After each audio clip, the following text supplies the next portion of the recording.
Brittany's running the business, every day, and, answering the emails and like looking at the Instagram messages, posting on Instagram, sending out orders every day. There's so much that goes into it. It's not just this fun thing like, hey, we made this cool candle, buy it. It's like, oh, you bought it. Now I have to ship it. Now I have to make sure it doesn't break on the way there. Make sure the tracking's, all that shit. Not to mention the business side of wholesaling and dealing with vendors and like it's... The Perspective Podcast is fuel for your mind and creative grind. Each week, my guests and I provide the skills for thinking bigger, overcoming adversity, and making an impact with your work.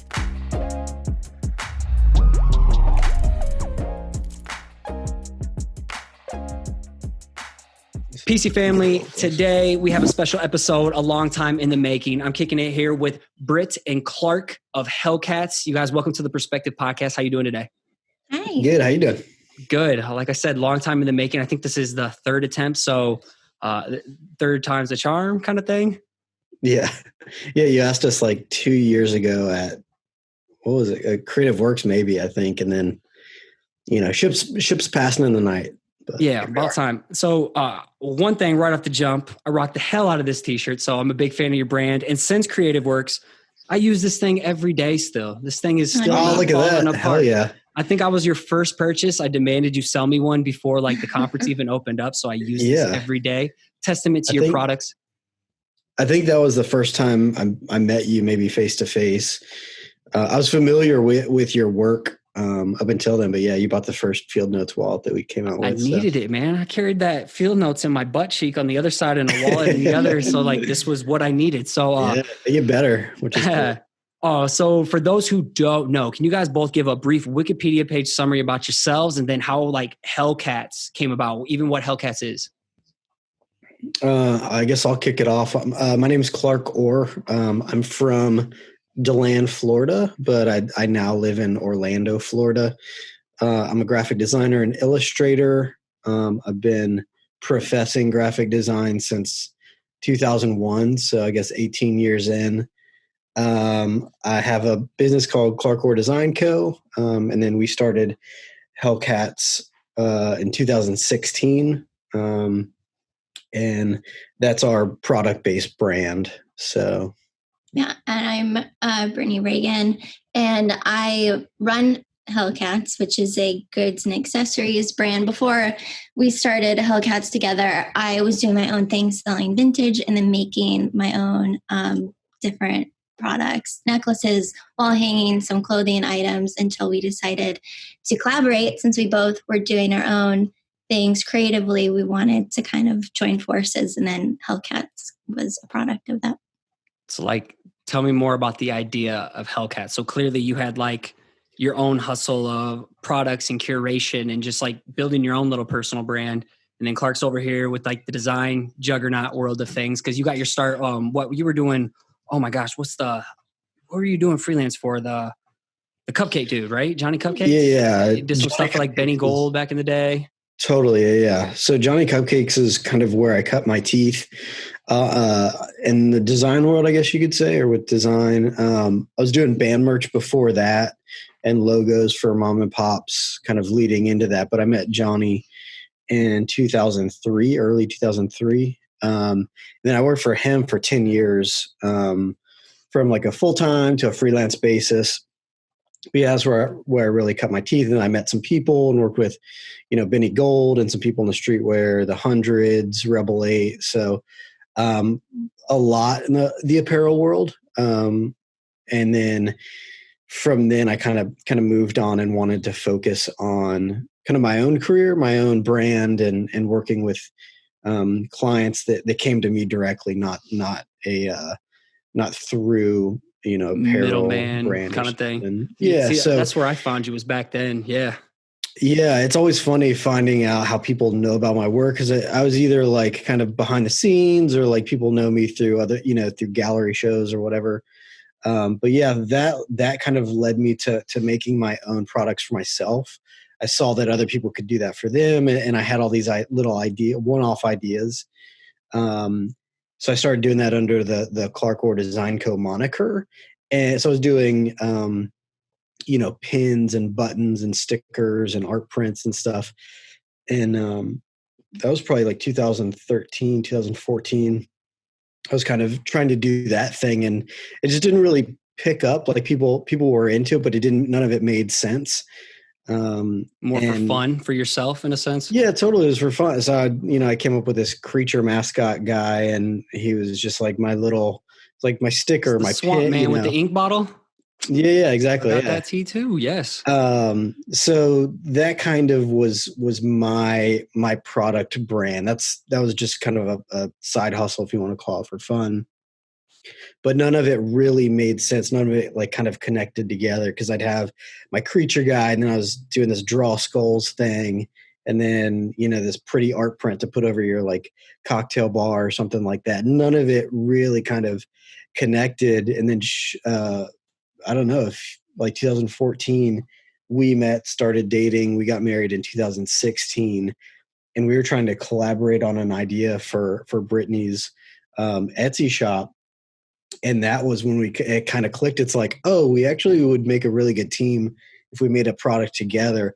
So we took the things that I learned from my brand, from Clark Orr Design Co., the product side, and she took all her expertise from what she was doing with her Etsy brand, which was called Good Company Co. And we just kind of, made this like idea come to life. And that was, summer 2016. It's got like an edge to it. It's still like Hellcats in general. It's still like warm and inviting, yet still it's like got some fucking punk rock soul to it as well. Yeah, exactly. Yeah. That's so how we see ourselves, I love it. Tell more about it. Where the idea of just like the name Hellcats, and then more specifically I think it was Crop 2018. You guys had to throw a presentation together on the fly. And like Brittany was just going hard in the paint, just like the brand strategy behind stuff. It was like, dude, that's like the gold that people, I don't think people think that in depth from a curation side and like your products and just the minor details. And I'd love to just dive into that. So first, where the idea Hellcats even come from? What does it even mean? And then I want to like go deep into the nitty gritty of, your color schemes and your curation, your content curation on your Instagram feed, because it all just flows. Yet you have like your little buckets of like inspiration or design, a product shot. Like I want everyone to get inside of your head to like really think through all that. Just go as deep as you possibly can. Yeah. Well, when we were coming up with the idea that we wanted to collaborate on just like one product, like we wanted to do like maybe an art print or something.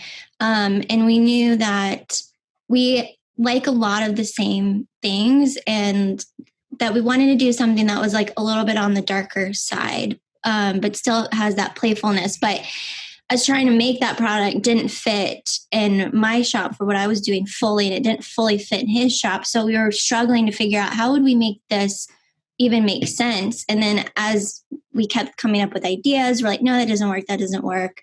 And then we come up with another idea, and then we realized without meaning to, we were building a brand already. And then that's when like kind of the light bulb went on. We're like, why don't we just make a whole new brand? That's what we're actually doing without even realizing it. And so it was really quickly figured out what we wanted the vibe to be. I feel like that was probably the easiest part, is we knew that it would be the blending of our two styles, where the similarities that we like, stuff that's a little bit darker and skeletons and skulls, like that he said, like one of his taglines was draw skulls. And I've always really loved all that kind of darker stuff. So we knew right away we wanted that. But then he was going to bring in his kind of vintage, like love for old advertisement and that kind of vibe, as well as bringing in like more femininity. So we'd have that masculinity and femininity, and that we would be able to have a broader audience than his audience was mostly men and my audience is mostly female. And so if we joined forces, we would be stronger together and have a broader perspective on things together. And so that part like came together really seamlessly, I think, us figuring out the vibe. And we knew we wanted to make whatever we want. We didn't want to really feel like we were in a box at all. So we knew we'd want to grow from doing like smaller accessories when we first start, because we didn't want to break the bank right away, starting a whole new brand. So we're like, let's start off with a few lapel pins, some patches, some smaller things, and then grow from there. And then eventually to get like a feel if people, were ready to sink their teeth into it as well. Kind of like just market testing things. Totally. Yeah. And anything that we could make where the cost of it wasn't going to be insane, and we can make smaller amounts just to test them out. Instead of having to order like 200 of something, we could make like 50 just to see. And then we knew eventually, like, who knows, we eventually making t-shirts, which we did eventually. Like, we have so many other things that we want to eventually be able to do as well, and not feel like, oh, this is what we do. It's like we can do whatever we want. So the name came about. We had this like running list of like kind of silly names or like kind of dark names. They all sounded like terrible emo bands from the early 2000s, basically. And we were going on a date, and we were like, it was, I think, right before we got married, maybe, because we were thinking about this idea before we even got married. And we were rattling off names, and she was making a list on her phone, and we drove by this street called Hellcat Lane. And a Hellcat is an old fighter jet, or an old jet, from the Navy, I believe. And it was this old airport kind of road. And I was like, oh, what if it was like Hellcat or like Hellcats? Because that's kind of our vibe, is like cool and tough, but like kind of fun and sweet at the same time. You got Hell and then Cat. I loved it like right away. I was like, that's perfect. So that was a placeholder name until we thought of a better name, and we just didn't. So that kind of stuck, but it kept coming up. We saw this movie called High School Hellcats, which was this movie from the 50s or early 60s, I believe. It's a song. High School Hellcats is a song in the John Waters movie Cry Baby, and we had like just seen that, so it was almost were coming your way. Yeah, it was like God was like, name it Hellcats or something like that. God, name it Hell. God says name it Hell. Well, and I think the name really felt perfect, because I feel like you can hear the name, and without knowing what we make, kind of already grasp our vibe. Yeah. But all these like kind of things came into play. So like, when I first met Brittany, she has this like brutal, like skeleton tattoo, like black skeleton tattoo on her arm. I was like, holy shit, that thing's like crazy. One of the first ideas we came up with was like like two black skeletons next to each other. So there are all these like little bits of inspiration from like our story, either like individually or like how we met or whatever. They're just little like inside jokes or things that we pull from our history. So my grandfather was an Air Force mechanic for 20 years.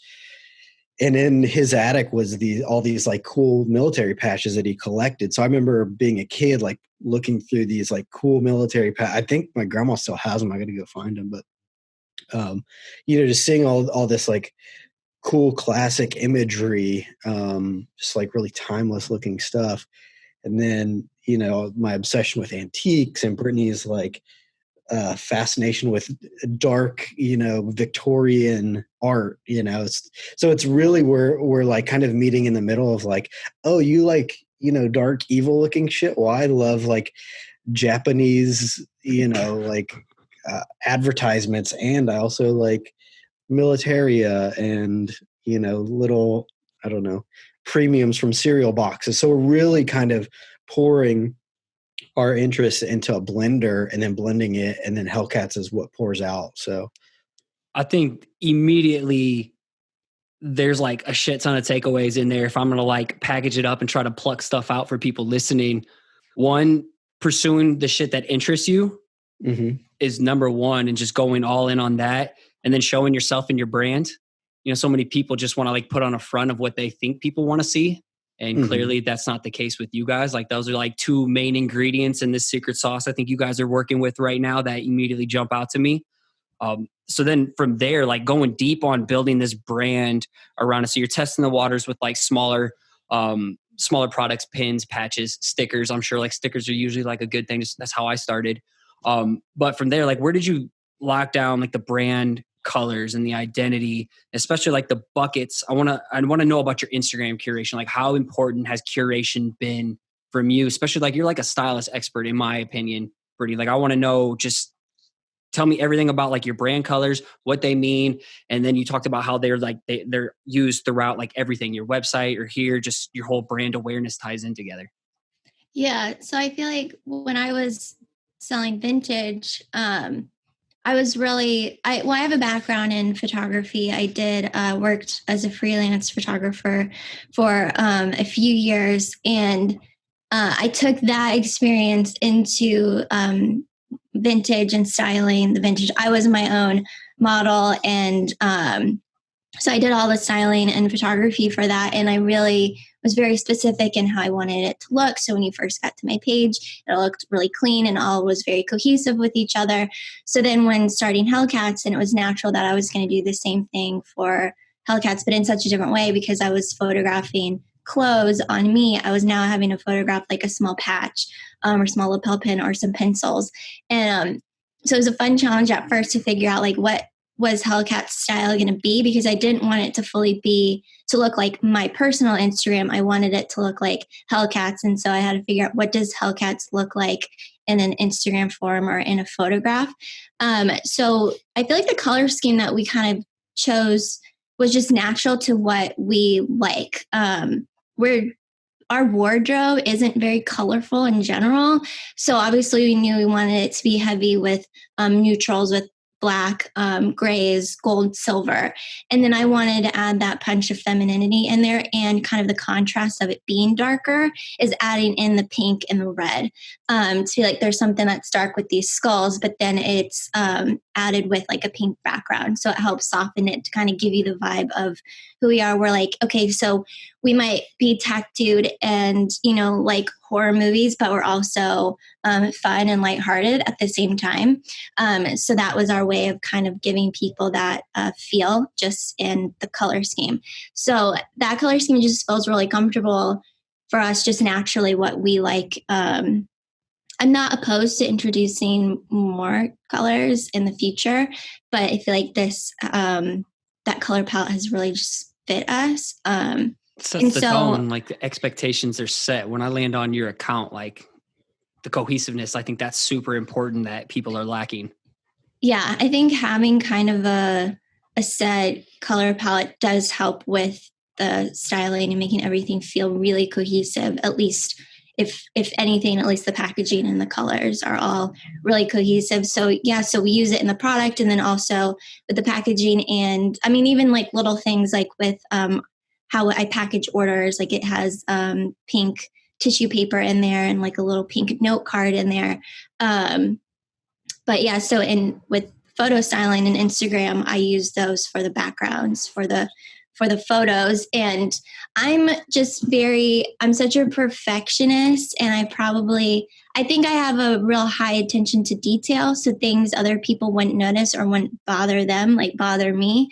So it goes into our website and into how I do Instagram. So if I have a photo with the background that's pink, it can't be next to a photo that's pink or on top of a photo that's pink, or it'll drive my eye crazy. So I'm real specific about, okay, so yesterday I posted a black photo. Okay, today I'm probably going to do one that has a gold background.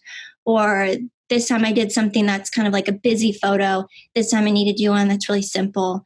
And then I added in, just to break up the monotony of feeling like I'm constantly advertising to people, like here's our stuff, buy it, to add in a few like personal photos every once in a while to remind people what we look like. So I'll try to throw in a photo of us so people know like you're buying from us, rather than you're just buying from a brand that we're the people doing this. It's only us.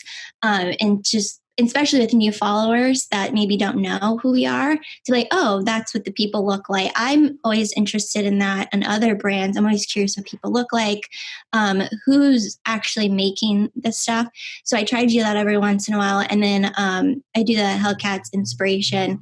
So it's just black and white photos that I find on the internet. I just constantly search, and if I see something cool, I save it for later. And so I try to add that in every fifth or sixth photo, just just to break up the monotony of constantly feeling like we're pushing stuff at people. And that also helps kind of push our vibe, just stuff that I think is cool and looks cool. I make sure they're always black and white, so then it fits into our vibe as well. So more takeaways for people. Cohesiveness is everything, and you guys are crushing that. So like when I have coaching calls for like potential students, and I'm big on helping people like find their buckets of interest. You don't have to share everything, but like root that bucket of interest. You have dark, pink and vibe and products. So it's like I go on your page and there's like, I'd say like 5 or 6 buckets of interest you guys kind of revolve around. And then just the unconsciousness of like, you don't have specific colors next to this. And I always tend to pull up your guys' account so people can see what like a cohesive feed looks like. That, you know, it's not just like I have a grid right now and it's just 2 constraints, but it's like you still have your constraints, but it breeds creativity within it. You know, like I think there's just a lot of value to it, and people can look at it too on their own. Hellcats, .USA. Yeah. So like that's power. It's harder than it looks though. Like it looks super easy, but like that's hard for me. Yeah, I realized since we've had the brand, it is such a nice compliment when people do tell me. It's a few people have that said that they do go to our Instagram as an example, which is really cool. So I realized that it isn't natural for people, but it is such an instinct for me that it's really comes naturally for me. It does not for Clark, so he's not allowed to touch our Instagram. And speaking of the dynamic, rude. First of all, rude. We all know that she's like HBIC in charge right now, and Clark's just like, do this. I need this. I need this. I need this. So like when you guys get inspiration from a product, so clearly there was a demand for what you guys did in the beginning. So like, what was the next steps?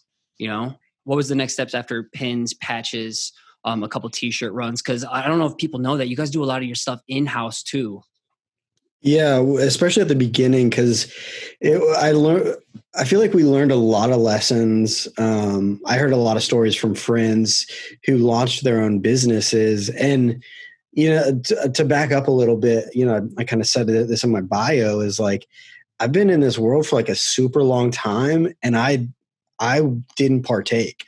Like, hey, I'll design your stuff, but I'm not going to launch my thing. I didn't need to. I had all these brands, right? So first is I was a student and like I was like studying this world for a really long time. So I already knew what to do and what not to. And then when I started doing Clark Or Design Co. products, I learned from actual testing, like, oh, like none of this stuff is good for wholesale. I hate wrapping up a 18 by 24 inch poster and shipping it to London to only find out that it got crushed halfway there. You know, I learned all these lessons. On top of the shitty shipping prices. Yeah, it's just crazy. So like I learned all these, like my likes and dislikes I learned from the brands that I worked with and worked for. Some kind of takeaways before we even launched this, you know. So that's first of all. So when we launched the brand, we already had this list of things that we did and didn't want to do. So we came out the gate swinging in terms of like knowing who we were and like what we wanted to accomplish. So after we launched our first set of products, we knew like, hey, we're only going to spend $6,000 on 15 products or whatever it was. From there, it was to gauge interest. Cause like, if this thing fell flat on its face, we're going to learn from that. Maybe we keep it up, maybe we don't, you know, just see what we had a feeling it was going to work, and it did. So from there we were like, okay, well now we can do these $1, $5, $10 price point items. What's the move from there? And then how can we grow? So we were screen printing our own prints for like 2 or 3 years up until the end of last year. We got to a point where we couldn't keep up. So now we use Mama Sauce, who are here in Orlando, to print our stuff. So us making our own product was not only like a way to be like really involved in our own brand, but a way to see like, to let people know that we really care about what we're doing, but we're also saving a ton of money, you know, on the front end. So it kind of helped us out to be able to screen print and kind of, you know, test. You know, there was a couple products that we had an idea for, and the very next day we made them. like there's not many people that can do that because they don't have a screen press, in their garage, or they don't, I'm just very like resourceful. So like I try to make as many things as I can. Even as a kid, I'd see someone with something, and I'm like, I can make that, Mm-hmm. So it's a way to like be resourceful and not spend a lot of money on the front end. To this day, we've never put anything on a credit card. Everything's just been cash. So we got to a point, where we couldn't screen print anymore. We couldn't make these products on our own, or it wasn't worth our time. So we've gotten to a place where, it was first like, let's do some pencils. Well, we have a foil stamper, so we can stamp those, So now it's like, well, what's the next product? What's the price point that we can get up there to where we lose people's interest? So we have, products that are $3, and we have products that are $80.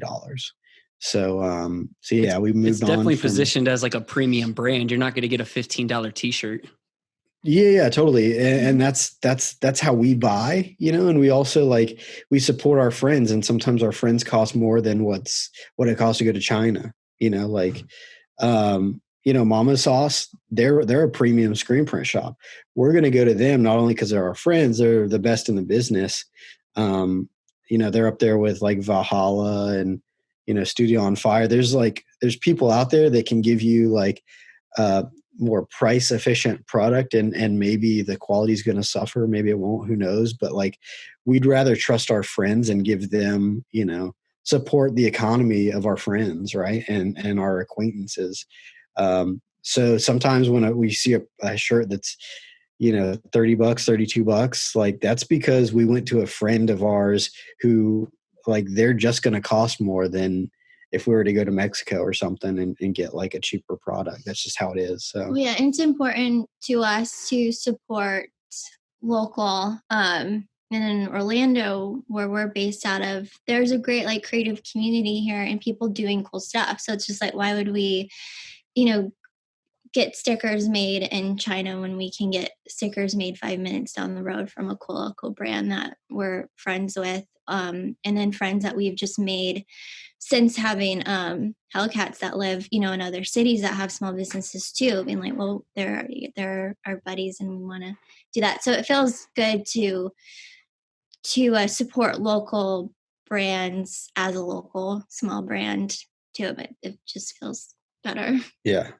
Agree. We love Mama Sauce here. They're the ones who did my first ever print. My first product ever print based was a letterpress through them. So Nick Zambrato, the homie. So when you have ideas for your product, because your shit just isn't like normal everyday shit that you see online. Like you got like your rulers with the skeleton behind it, like just the concepts and some of your ideas that you have, like the candles, the good fortune candles and stuff like that. Where did these ideas come from? Because that shit's not cheap, like how do you test it too? That's really Clark's real strong suit, is trying to take a typical item like a ruler or a magnet and trying to figure out how can we flip it on its head and make it a little bit different. So when we wanted to make the candles, he was like, well, what can we do to make it like different and unique? And he was coming up with different ideas and wanted to do like a thing to do the matches on, to strike the match. And then he was like, oh, I feel like maybe I've seen that before. And then he came up with the idea that it could have a scratch off. And that's in my head. I'm like, it seems like a lot of like work. Like, how is that going to happen? And it is a lot of work. But then he'll come up with a mock-up of it. And he's such a tinker and is really good at just like building stuff and just like prototyping on the fly. Yeah, totally, he's really great at that. So that's the funnest part to me. He made a prototype of it, and then I was like, okay, this could totally. And then I saw his vision and realized that could work. And it really took our candles to another level where it's something so different than, you can find a candle anywhere, but this one has this extra fun element with the scratch off on the front, and then it comes with a penny that's on the top that you use to scratch off your fortune. And you've come up with different ideas like that. For what else have you done that with? So are those just limited runs though? Like, are you doing those all in-house and printing? Or do you have like a place that hey, will you guys like make this a scratch off and stick a penny on with it too? Like, I do it all. It's about 15 feet that way. It's very tedious, but I feel like it's worth it because there's so many little, it's a production nightmare, but it is worth it in the end. Because originally when we came out with the candles, we had a local candle maker pouring them for us. But this last year, less than a year, I started making the candles. We just, she ended up not being able to make candles anymore. And then we were kind of like, what are we going to do? This is one of our most popular items. And originally I was going to make them in the first place, but then I was just like, this is a ton of work for me to do. So decided to just have someone else do it. But then when that happened, it just felt like it was the right push to be like, I can do this. I wanted to do in the first place. I'm going to do it now. I took several months just to test until I perfected the candles. And then, so now it's even more because I'm making them as well as adding all the little scratch off stickers to the front. I have to cut them to fit the label right. And then I got to glue the little penny, also finding all the shiny pennies because we like going to be really shiny. So it's a hassle, but dude, this is insane. Good looking product. Yeah. That's what set you guys apart from just like people who want to cut corners. Like if you want to be a true successful brand, like I think it helped you guys had an audience up front, you know, separately, and then been around for conferences, like people knew you. So when you had this brand, you could go to market and start testing or put in 6K. That's not a lot of the listeners. That's not feasible at the moment. Like I truly believe to have that audience in spots where you can't just like show up and create what you want to create and hope it sells, because you'll be sitting on stuff most likely unless you have that brand built up and know this is what people are asking or they're voting on or you're getting their inclusion. So I think you guys had like a head start, and I just don't want people to think it's like it's just going to happen like that, you know? Yeah. I feel like every once in a while we'll get somebody to be like, so how do I start this? And like, how do I get a following? Or like, how did you guys do that so early on? And it's just like, well, it's weird to say, but we already had our own things going on and already had people watching what we were doing. So then when we started Hellcats, those people just followed us to watch that. So that definitely helped make it easy just to get that immediate audience right before we even launched. But it was, as far as like the money went, we just got married, just got a house.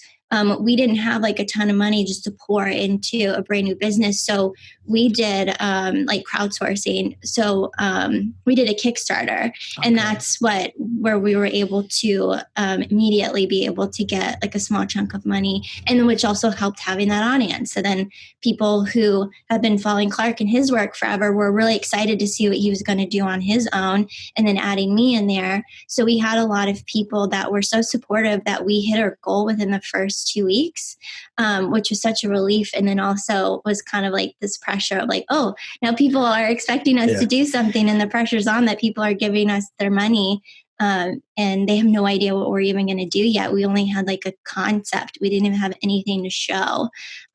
So that's what really helped in the beginning. You both look like, I mean, from what I know from the outside, like you thrive under pressure. I think a lot of us creatives who feel like we were born to do this shit, it's just like, okay, just extra fuel in a sense. Yeah, totally. You know? Yeah. I mean, I don't know I've been thinking about this lately is like when there's a designer, there's someone that just like does it for a job. And then there's like a lifer, or not even a lifer, but like a designer's designer. And I feel like I'm in that crew, you know, there's a ton of friends that, you know, you and myself have made, Brittany's made, that like when you know, and I think that was just that kind of person is going to make a podcast, is going to make, you know, a book, whatever it is. And our thing was just off. No, you can't, for sure. But also like I shut that off my brain for like years before I started making my own product, and that was years before we started Hellcats. So I think to kind of like go where you're going with like how do you start this thing is like, man, you got to start that thing forever ago. You got to work at the stupid, you know, newspaper like shop, like putting in ads for, you know, like used cars or whatever. Oh, dude, that was my first graphic design job, was car ads. Like pretty much everybody, right? So you have to really put in the hours before you get to the thing to build the thing that you want. But like, that's not the rule. You can do whatever you want, but like, that's going to help you kind of thrive. And then the other thing that's going to help you thrive is like, have somebody that's like posting, and promoting yourself literally every day for years. There's a lot that goes into it. And you see people launch brands all the time that fall by the wayside. And it's not because they don't have like drive. Maybe they just don't have the hours. Maybe they have the family that like just requires more or whatever. There's a lot that goes into it that makes it to where you have like a sustainable brand. And to this day, we, what is it, like 3.5 years in, like we're still like working at it. You still have to work at it. And it's like getting a pet, you know what I mean? Like you start a brand and you got to like take it for walks. You have to like potty train it, like all that. And those are different facets of running a business. It's like a marriage too. Yeah, all of it. It's you're doing this podcast that you up until recently, you were working a full-time job, had, like a kid, like all of it. And you still like put in the time and the hours and get up at 5 or whatever time you get up at, to like keep this podcast going the same way.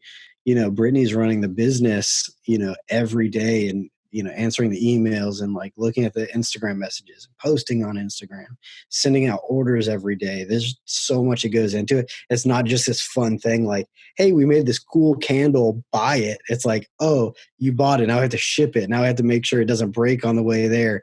Make sure the tracking's, all that shit. Not to mention the business side of wholesaling and dealing with vendors. Yes. And like, it's like probably 50% like fun and games and social and promoting and curating. And the other 50%, maybe that's skewed. Maybe it's 30-70 and the rest is behind the scene business for you, Brittany. Yeah. Yeah. It's not easy, but there's nothing else I would want to do. I always knew I wanted to run my own business. So, I much rather do this than be working for somebody else.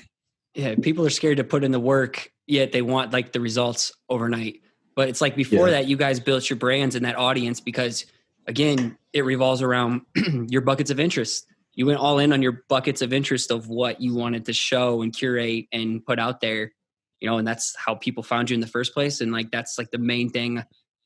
People who want to grow a following or attract specific clients is like, dude, you got to find what the hell you're interested in and want to show. And consistency over time is how you remind people you exist. Or attract that client or attract that tribe, whatever it is. Yeah. Yeah. And I feel like, I've been saying this for like a while is like the best product you have is your story or like who you are. And that is shown by like what you put into this world, whether it's like your attitude or like your, where you came from. A lot of people have like really tough stories that help them, get to where they are.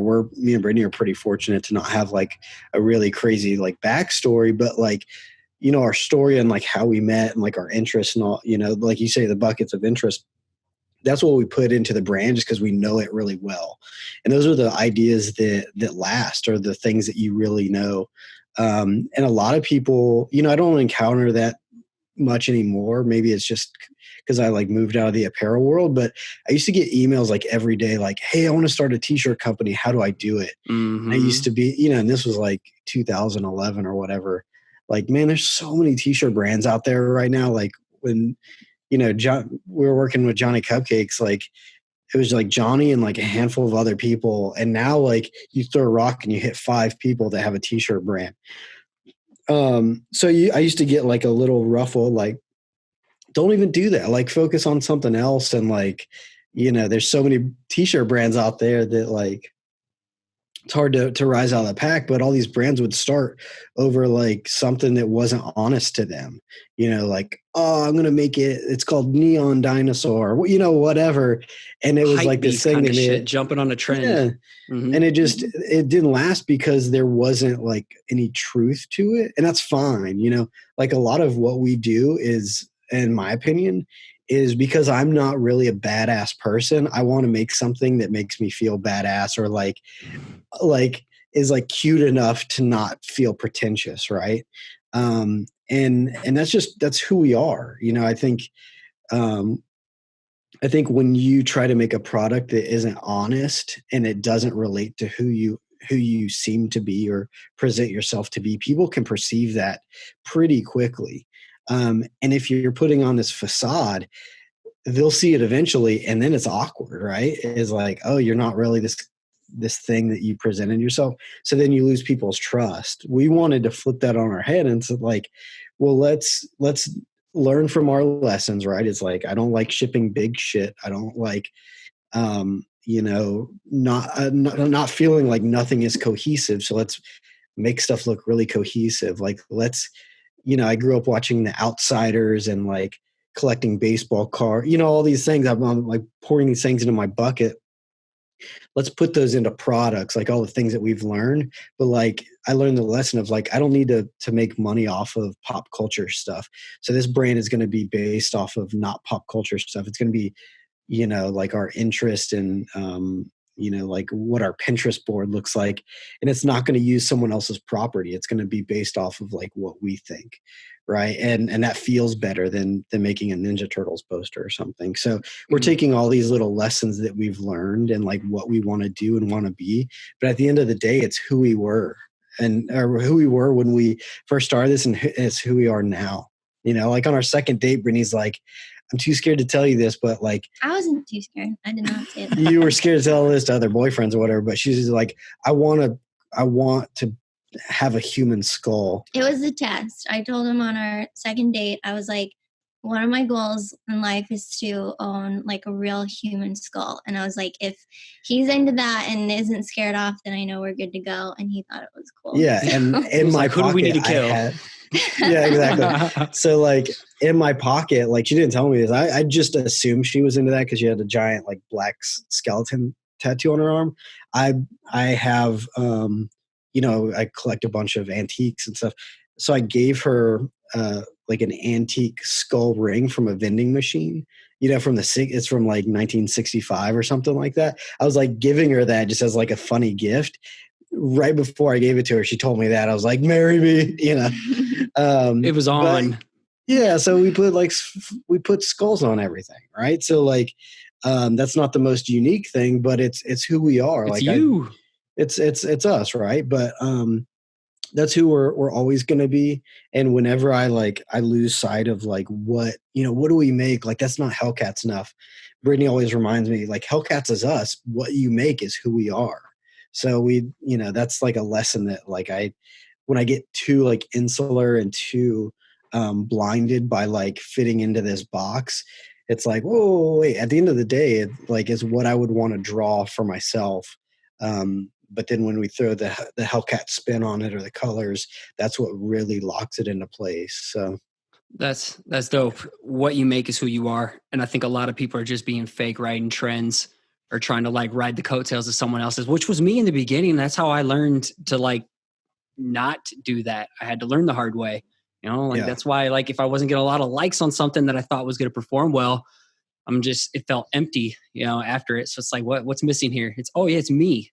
Pizza, outer space, aliens, skulls, coffee, cats, all that shit. So, before we dive into rapid fire question, being that the show is fuel for your mind and creative grind, I'm big on like internal and external, forces and sources of like, why do you do what you do? What keeps you up at night? Just like stoked with ideas, or what gets you excited to get up early and go to town, or showing up each day when it's not convenient? Like what are those sources of fuel that keep you pushing forward, doing the shit you love? This isn't easy, but your work is play. Yeah, I think for me, it's like design. It's like in my blood. My dad's a sign painter. His dad was an amateur sign painter. It's what I think about. It's what I spend my time doing. Like when I'm tired of design, I just want to come in the studio and like draw some shit, So I think aesthetics, that to like really boil it down, like I love looking at, old sci-fi, like horror posters, like being inspired visually is a thing that like keeps me going even when I'm tired of it, you know? So, yeah, graphics, that's so corny. Yeah, like making cool looking stuff, man, is like, it's what I realized I was kind of born to do. So it's a thing that I'm like fueled by and energized by. Yeah. For me recently, I get excited because we just got our first studio 3 months ago. And up until then, we were working out of our house, which Clark had his office that he'd go into, but my work was kind of scattered throughout the house. So it was a little bit chaotic and felt like there wasn't a separation from home and work. So now that we have a studio, I feel more excited when I get up to like, I'm going to like this space that's ours, that is very inspiring. It's very Hellcats as soon as you walk in, and everything's organized. I am very, very organized. And so it's really nice to have everything in its place. So, and it's fun because it's been so long since I worked for somebody else or I was going somewhere to work. Even before Hellcats, I was working for myself from home. So it's been over 5 years. So it was this fun feeling of I'm going somewhere to work, but I'm in full control over it. No one's telling me what to do. And so I think that to me is exciting and makes me excited to go to work, is which is really showing the control freak in me, is that like I'm in full control of my day and what time I go, what time I leave, what I'm doing the today. Same way. I'm the exact same way. So I totally understand. It's your creation station. You know, I get, once this starts coming into play, the studio, then I don't got shit behind me. It's boring at the moment. It'll change. But yeah, like I get fucking pumped each day when I do something new down here. I'm like stoked to come down here and tap into like grind mode. So totally understand. So rapid fire questions. Are you guys ready? It can go on a tangent too. It doesn't have to be rapid. But if you were on, this is kind of fitting, this question right here, because I actually have like some of your pizza prints too. And like back in the nesting doll with like the pizza and all that stuff too. Yeah. So if you were on death row, what would your last slice of pizza be? Hit it. My instinct wants to just say cheese pizza. I'm like a boring pizza eater. Or maybe like some sausage on it. Any more specific at least? Or do you make it yourself? Can you toss in like an interesting wrinkle? What's the thing you get at Lazy Moon? Can I get like frozen pizza? I really love a good frozen pizza. Dude, I fucks with Jack's frozen pizza and I put extra cheese on top of it. So you can, it's your world. Nice. You're on death row here. I want a frozen pizza, a frozen cheese pizza. Go bougie and tell them your Lazy Moon order though. There's a local pizza shop here in Orlando that the one slice is literally, not exaggerating, like the size of your torso. So you only need one and you can like build your own, right? So I always get cheese with ricotta and sausage. So it's so good. No, that's fine. So like we have a bucket list trip here to go to Disney World in the next like year and a half, and then come down to Orlando Universal Studios, see that Harry Potter area, and then come and visit like Mama Sauce, talking to Nick to visit. I want to see your guys' studio, but would you guys take me to that place? We will 1,000% take you. We take people there a lot. Yes. I'm holding you accountable to that. So what about you, Clark? Okay. I got a couple, right? Because it's death row. I can get whatever I want. Whatever you want, man. So I'm going to go, Lazy Moon does have a dope, they call it a buff. So it's like a buffalo chicken pizza. I get it with no blue cheese and then a side of ranch. But listen, I'm a meat lover fan from way back in the day. The craziest thing I've ever tasted, the best taste I've ever had on a pizza, and it's like not unique, but bacon on a pizza for some reason makes it 1,000 times better than not having it on there. That's some Midwest shit right there. Oh, is it? Okay. Meat lovers, definitely if it has bacon on it. Word. Yeah. I'm really curious about ranch on everything. Yeah, my wife taught me like to put ranch on it. I didn't even eat ranch till I was in like college, and I put it on pizza. That's like the staple now. Oh, are you ready for this one? Dude. I think so. I'm about to blow your mind if you haven't already done this. Honey for the crust. I'd fucks with that. Pray about it. Well. All right. I'm really curious on this one. If both of you are reincarnated, what would your new career paths be outside of like what you're currently doing of design or like photo styling or something like that? That's easy. Go for it. Well, there's a couple things. Two different sides of my personality. One, I would love to be an interior designer. I think that would be really fun, but specifically for businesses, not necessarily for like homes, or to be a mortician. So there you go. That's me in a nutshell. Look at this one. I mean, she did want a skull, so. All right, Wednesday Addams. Yeah, exactly.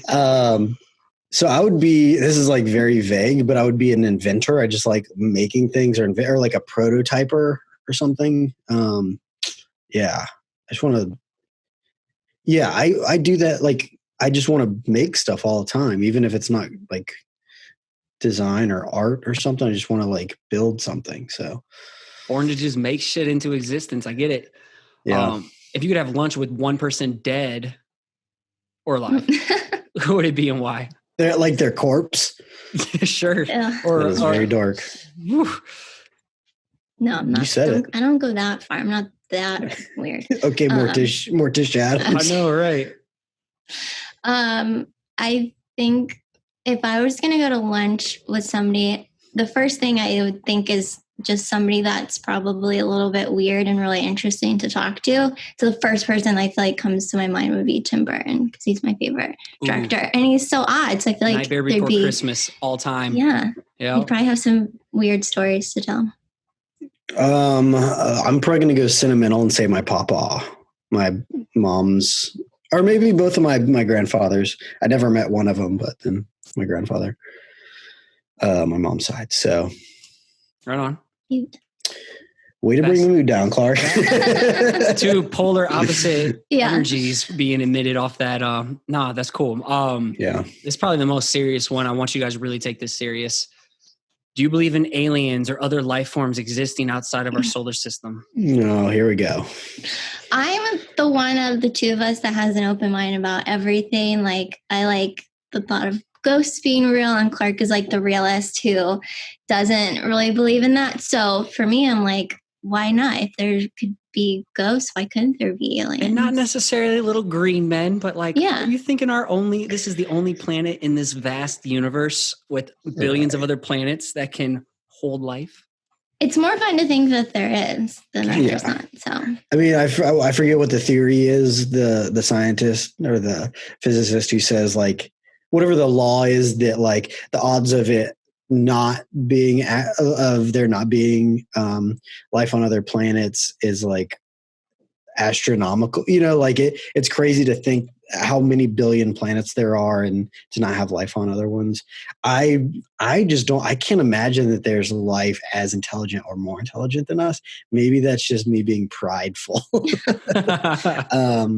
That means there's someone that's a better designer on another universe than you. There's like that. Dude, there's so many better designers. I think it's crazy that like, because we're in this like interesting like design bubble, like everyone that we always see at the conferences, all the people that get asked to talk, blah, blah, blah. There's so many better designers out there than like the headliners at like every talk, like me, like all of us. You'll never know who they are because they just don't know about a conference or whatever. So whenever like someone's like, oh man, you're my favorite or whatever, I'm always like, man, if you just knew like Todd and get out of your bubble in Nebraska and like no one knows, like there's so many rad designers. So when I meet someone outside of like our whatever this scene is that we're in, that's like an amazing designer, I just want to like can I take you with me to meet all my friends or whatever? But shout out to Todd. Huh? Yeah, I said aliens. Aliens, right. I have an alien design friend. You can pick him up and take him. Perfect. What was I going to ask? Here we go. Last one before I ask where people can find you online. So Crop Conference. I've been meaning to ask this for a while. You guys are going to be back at Crop. I'm going to be back at Crop. And you're speaking as well as I'm assuming holding down a merch booth, which would be insane if you didn't. Oh, yeah. Yes. What can people expect from your Crop talk and why they should be front row and center, ready to throw love instead of like tomatoes? There's 100% going to be meat sweats involved because I'm sure like all the Austin folk are going to take us to get some barbecue. Yeah. No, well, you kind of hinted at it before. We got asked, a couple of years ago to be backup speakers at Crop in Louisiana, and we had to throw together a presentation in like 2 days or something, like literally on the road. Like you guys were like out in like the venue area, just working on your laptops the whole time. Yeah, it was crazy. But I feel like we put together like a pretty rad talk, and it was very transparent. It was like a peek behind the curtain on kind of how we do things. And we gave away like all our information. It was just like, no secrets. Here's our shit, right? We had to change it up, right? Because it's like Crop. So it'll be a secret. In other words, we haven't written it yet. Okay. Hopefully I didn't spoil anything with all the questions I was asking here, but okay. No. I don't have my talk written either, so I can't. I just know there's going to be like dad jokes and pizza puns. At least that's going to be in it. I think this talk will be a little bit of kind of what we talked about before, but I would say like we feel super lucky to ever be invited anywhere. Like, who are we to think that we have, anything new to add, right? But given the opportunity, we do, want to share like what we do know and like what we're dealing with and what we're working through. Because one of my favorite things to hear is other designers' struggles. Because like we keep that shit close to us, but then when you hear like, man, my favorite designer ever was like without work for like 2 months or something, you're like, what? So like sharing the honesty and like the real life shit of like, man, being a freelance designer is hard. Working for blah blah blah is hard. Like it's, hearing that kind of stuff, that kind of stuff is really cool. So I feel like we'll be just as honest as last time. Yeah, that vulnerability, man, that's a superpower along with the story for sure. Yeah. Well, man, this was awesome. I hope you guys had a good ass time. I appreciate you just open up again and just not holding back and sharing everything that you possibly can within this 50 something minutes we've been chatting. Where can people go to follow you guys online and support you and buy your shit? You can find our website at hellcatsusa.com, and we're on Instagram at hellcats.usa. And I also just got a TikTok that I'm playing with for Hellcats. I just got mine 2 weeks ago. I'm with it. So yeah, you can find us there now. So who knows where that's going to go. You can also find us in our studio if you're in the Orlando area. It's in a town called Winter Park. It's part of Orlando. Or right next to Orlando.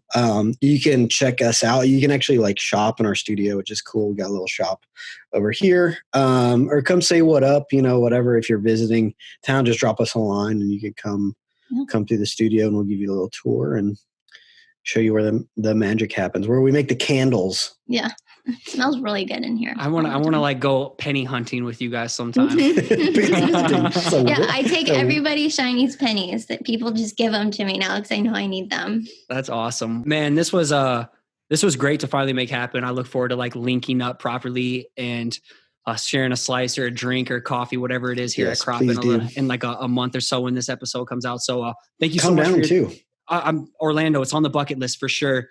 And I'll have all your guys' links in the show notes as well as your personal accounts too, if people want to like follow and soak it up, the goodness over there. But I appreciate your time. Thank you again so much for making this happen. Better late than ever, right? So we'll be in touch. Cool. Thanks. All right. Peace.